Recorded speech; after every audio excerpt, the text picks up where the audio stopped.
Today on Wild Heathcote, we follow Chip Mapleton, the world's foremost expert on the great northern long-haired Brian.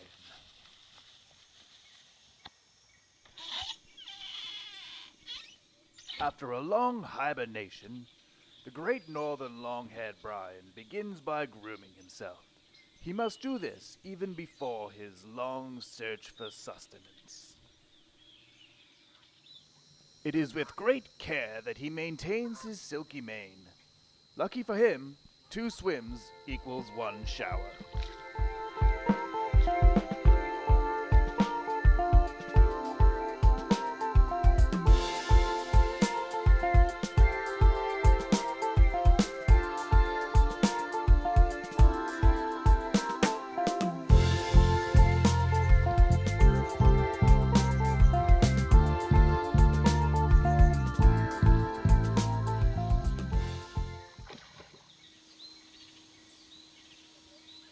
Chip has managed to track the northern long-haired Brian to its native habitat in southern Ontario. Let's see what he has found.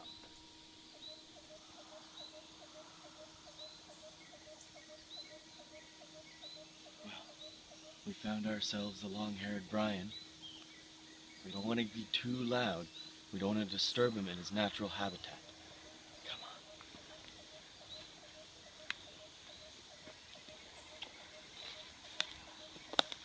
Must be eating something off the tree. Maybe the moss, I'm not sure. There he is. We don't want to be too loud. Let's see how close we can get.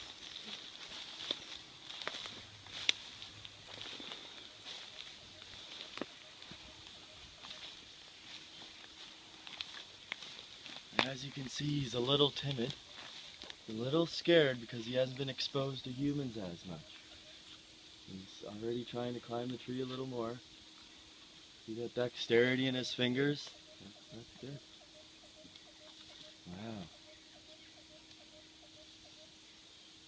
Great camouflage abilities, can't you see?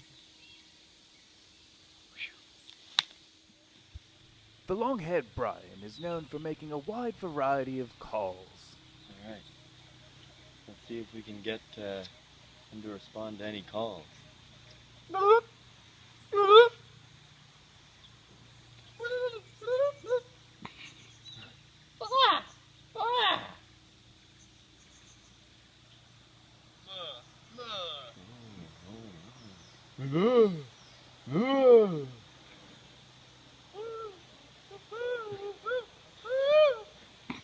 This is amazing.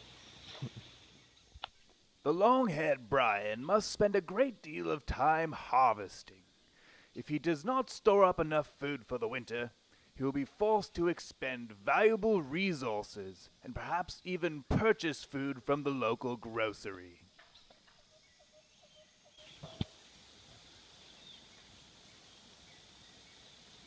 We've stumbled upon the long-haired Brian harvesting what looks to be some tomatoes. Very wild. Note the very delicate walk across the garden, like not even stepping on a single weed.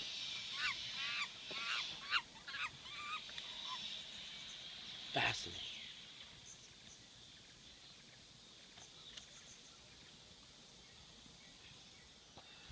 The long-haired Brian is not able to consume all of the food that he harvests, but it does not go to waste. And like all animals, they've got to store their food somewhere. Let's see if we can find where the long-haired Brian keeps his food. Finding a good storage space is not always easy. We're getting close. The Brian must locate a cold, dark place. Another one. If he fails to do so, his food will spoil.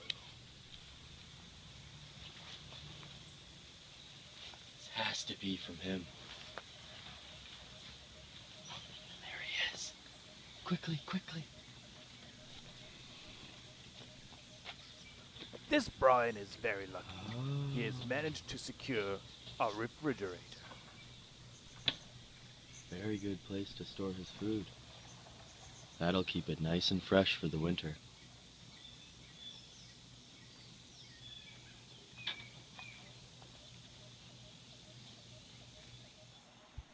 While at times the harvest of vegetables is plentiful, the Brian must also eat fatty foods in order to store up enough calories for the long winter. Here you see him eating a brick of cheese and drinking some edible oil product non-dairy creamer. Hopefully this will give him the energy that he needs to get through the harsh winter ahead.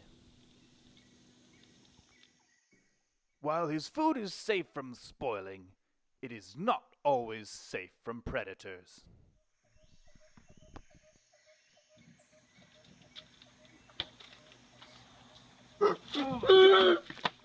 The Brian has chased away the amphibious yellow-haired Tim, but he has lost his cheese.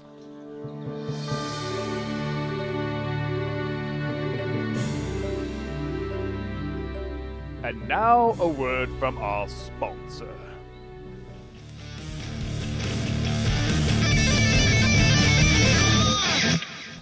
I'm pretty powerful. I don't know if I've ever mentioned how powerful I am.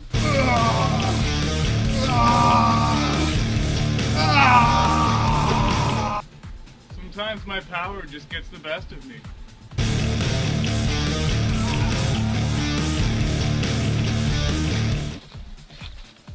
Other sports drinks just made me more powerful.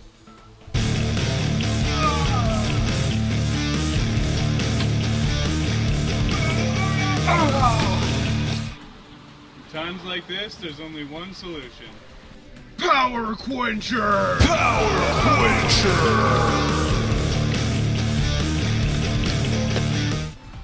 Now I can enjoy common everyday leisure activities like extreme dryland stand-up paddleboarding.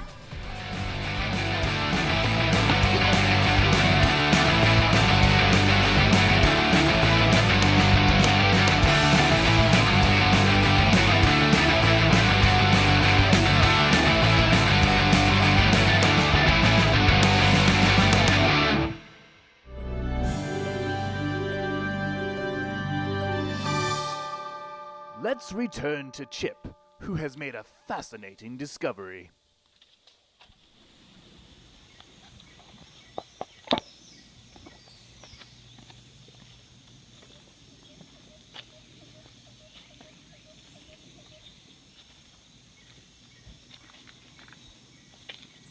As you can see, this is a prime place for the long-haired Brian to live.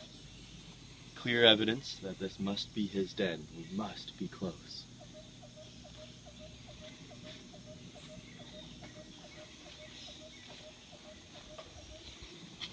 Now today, we're hoping to stumble upon some of his mating rituals. Let's see if we can see what he's up to.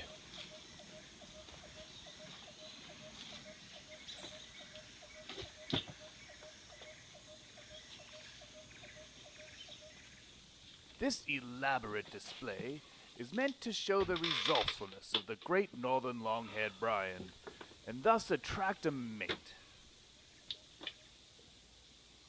He's really wanting some action. The variety of items in this display is meant not only to show that the Brian is willing to travel far and wide and is a very successful gatherer, but also as a sign of his virility.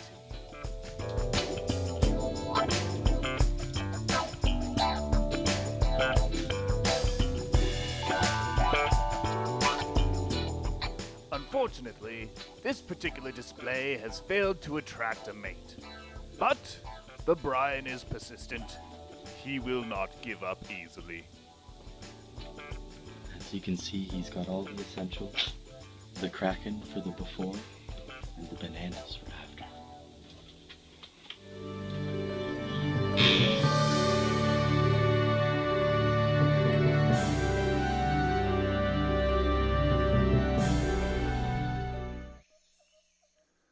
we have tracked the Brian to another food source. He is at the local Walmart. While he is easily spooked by the crowds inside, he has discovered vast stockpiles behind the building, seemingly unwanted by the hordes from within. Dude, cheese used to be rare, and look at how much cheese is in here. Cheese used to be rare. It seems that with careful scavenging, a rare treat can become a staple. They look a little sloppy. They're dripping. When the food at the local Walmart is too slumpy and dripping, sometimes the Brian is forced to move closer to civilization and get what he can. This is often met with resistance from the local inhabitants.